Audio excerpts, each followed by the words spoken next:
Bonjour et bienvenue aux rencontres de la librairie 1.1, la librairie de l'Odève, située au 6 bis, boulevard de la Liberté. Ces rencontres permettent de découvrir ou redécouvrir un auteur, un artiste, au cours d'un débat, d'une conférence, d'une exposition. Aujourd'hui, j'accueille Jean-François Benoît, passionné par la période de la Commune de Paris. Vous allez interpréter plusieurs chants dont le thème est lié à la Commune. Oui. Mais avant d'aborder les chants et les chansons, est-ce que vous pouvez nous redonner un peu le contexte de la Commune de 1871 ? D'accord, bonjour à tout le monde. Alors, le contexte de la Commune de 1871 est un contexte assez particulier. Il succède à la Révolution française de 1789, mais essentiellement 1793, et donc de la Première République. Et il succède également, ce contexte est lié très étroitement aux deux révolutions qui ont précédé 1870 et 1871, où se situe l'événement dont nous parlons aujourd'hui. Ces deux révolutions sont celles de 1830 et de 1848. Alors il faut savoir que la République que nous connaissons de 1789 a laissé la place à l'Empire de Napoléon Ier, puis d'abord à un directoire, puis à l'Empire, et ensuite ça a été le retour, la réinstauration de la monarchie. En 1830, à Paris essentiellement, mais également dans d'autres grandes villes comme Lyon et Marseille, on assiste à un mouvement révolutionnaire républicain, de républicains qui essentiellement sont les premiers ouvriers des industries, des travailleurs indépendants, donc des artisans, mais également des étudiants. Et en 1830, ils font une révolution qui va chasser le roi Charles X qui est en place et qui va donc permettre un changement de régime. Saisissant une opportunité, Louis-Philippe, qui est un cousin du roi, on va faire bref, est proposé pour assurer une gouvernance. Et donc, on va instaurer une monarchie qui sera la monarchie de Juillet. Grande frustration chez les républicains. En 1848, Louis-Philippe est chassé par une deuxième révolution. Et à ce moment-là, il sort des urnes un président de la République, parce qu'on instaure la République, un président de la République qui va être un fils, un neveu de Napoléon Ier, il s'appelle Louis-Napoléon Bonaparte. Et cet homme-là va être élu président de la République. Par référendum, il va se faire instaurer président de la République à vie, et ensuite, il va se faire proclamer empereur. La France, à ce moment-là, est essentiellement rurale. Donc, en 1848, les républicains ont fait une révolution qui va aboutir à la désignation d'un empereur. Grande frustration de leur part. Et cet empereur est un homme qui veut rassembler les Français, parce qu'il y a deux oppositions, les royalistes d'un côté et les républicains de l'autre. Il veut rassembler les Français et pour les unir, il va trouver un ennemi quasiment désigné, ça va être la Prusse.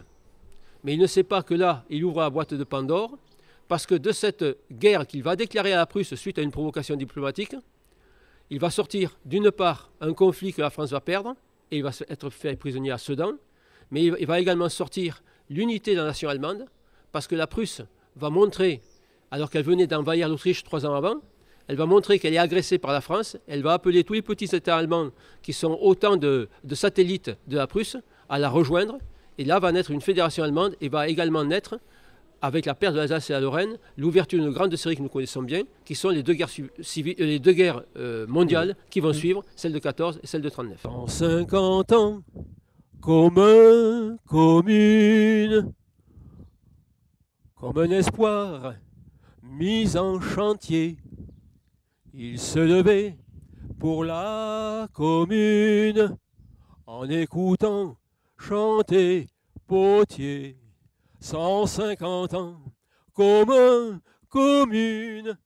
comme une étoile au firmament, il se levait pour la Commune, en écoutant chanter Clément. C'étaient des ferronniers aux enseignes fragiles, c'étaient des menuisiers aux 100 coups de rabot. Pour défendre Paris, ils se firent mobiles, c'étaient des forgerons devenus des mobilos.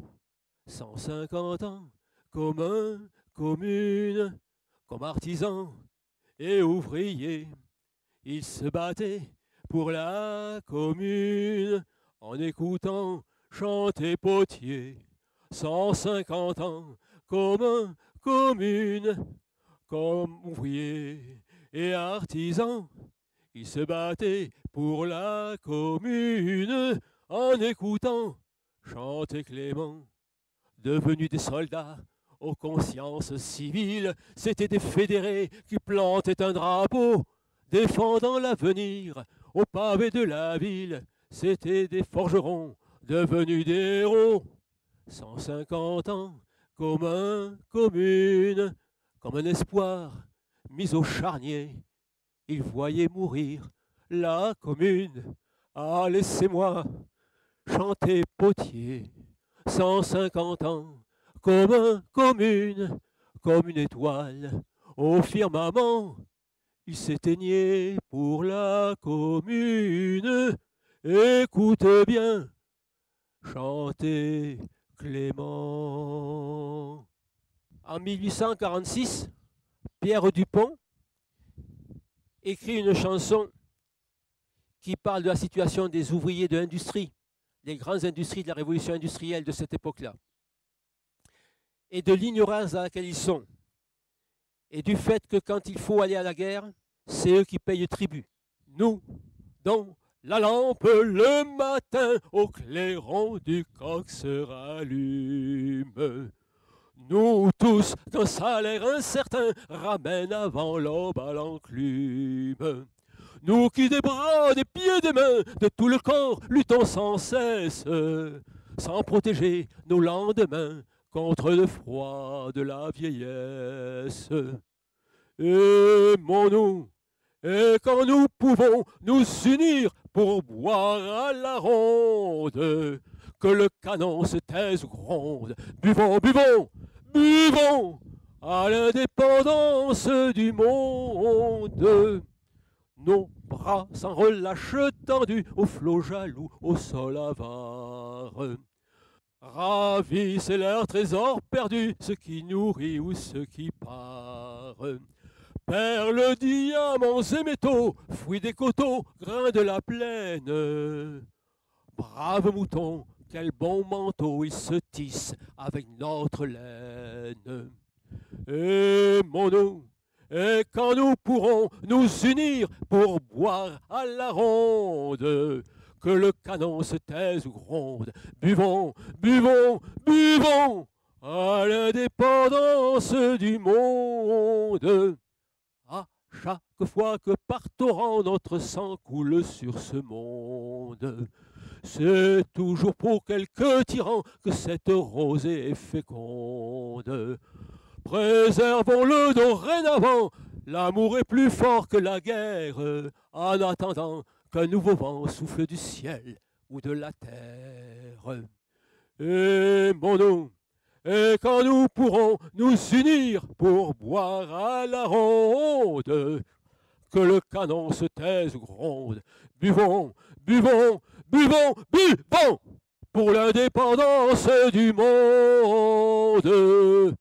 Alors une chanson d'amour, écrite par Potier en 1858 et qui sera bien reprise en 1871 pendant la Commune de Paris. J'attends une belle enfant. J'appelle, j'en parle aux passants. J'appelle, j'en parle aux passants. Que suis-je sans elle? Un agonisant.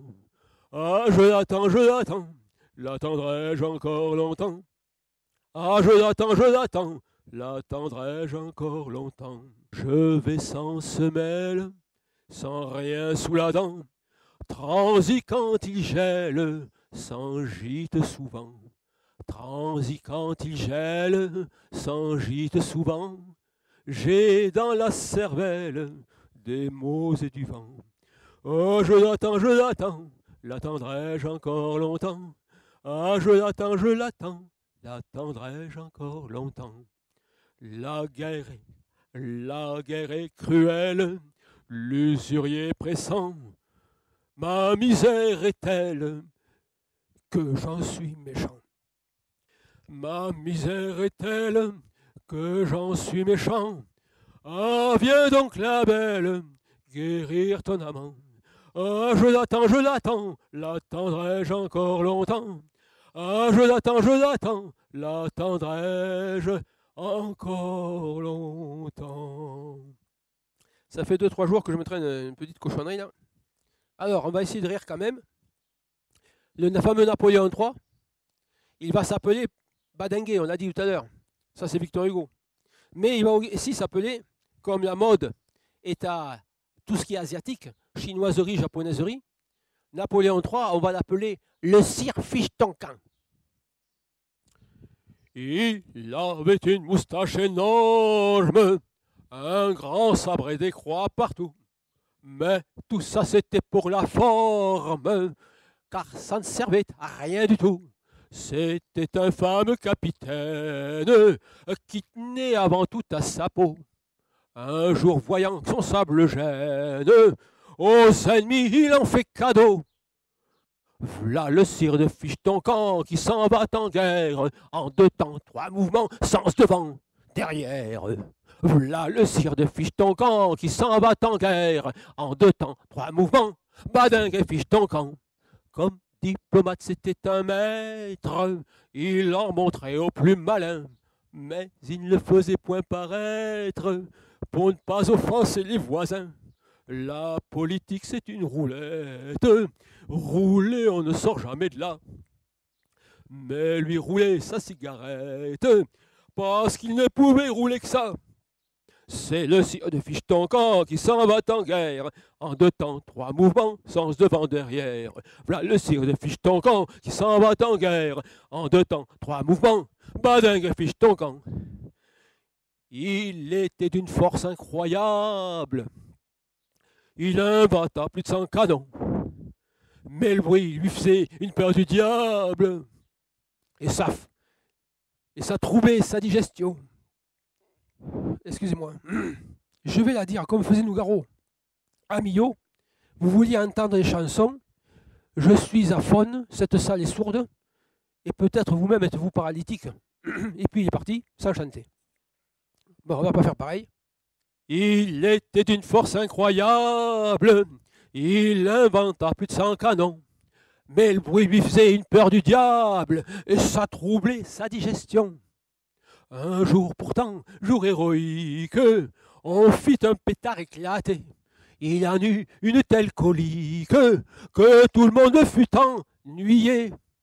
V'là le sire de Fichtoncan qui s'en va en guerre, en 2 temps, 3 mouvements, sens devant, derrière. V'là le sire de Fichtoncan qui s'en va en guerre, en 2 temps, 3 mouvements, badingue et Fichtoncan. Père la mère badingue, à dessous tout le paquet, père la mère badingue et le petit badingue. Enfin, pour finir la légende de cet homme qu'on croyait César. Sous ce grand homme de contrebande, voilà qu'on trouve plus qu'un mouchard. Chez ce bonhomme-là, tout était louche, et la morale, son boniment, c'est qu'étant porté sur sa bouche, il devait finir par ses dents. V'là le sire de Fichtoncan qui s'en va en guerre, en 2 temps, 3 mouvements, sens devant, derrière. V'là le sire de Fichtoncan qui s'en va en guerre, en 2 temps, 3 mouvements, badingue et Fichtoncan. Père la mère badingue, à dessous tout le paquet, le père la mère badingue et le petit badingue.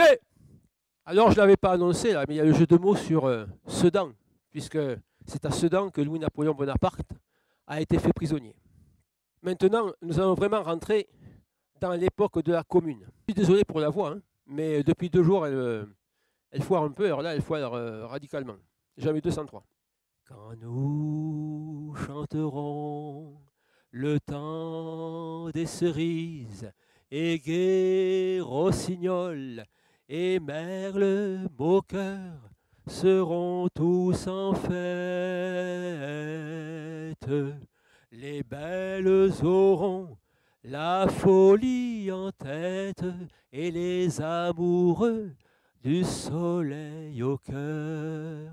Quand nous chanterons le temps des cerises, sifflera bien mieux le merle moqueur.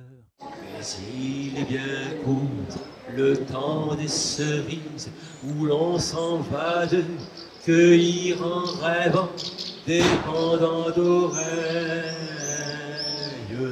cerises d'amour en robe vermeille, tombant sous la feuille en gouttes de sang. Mais il est bien court le temps des cerises, pendant de corail qu'on cueille en rêvant.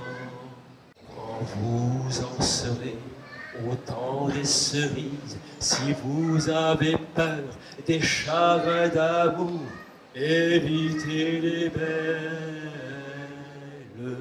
Moi qui ne crains pas les peines cruelles, je ne vivrai pas sans souffrir un jour.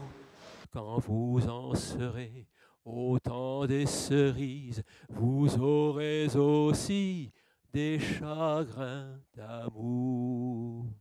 J'aimerai toujours le temps des cerises, c'est de ce temps-là que je garde au cœur une plaie ouverte. Et Dame Fortune, en m'étant offerte, ne pourra jamais calmer ma douleur. J'aimerai toujours le temps des cerises et le souvenir que je garde au cœur.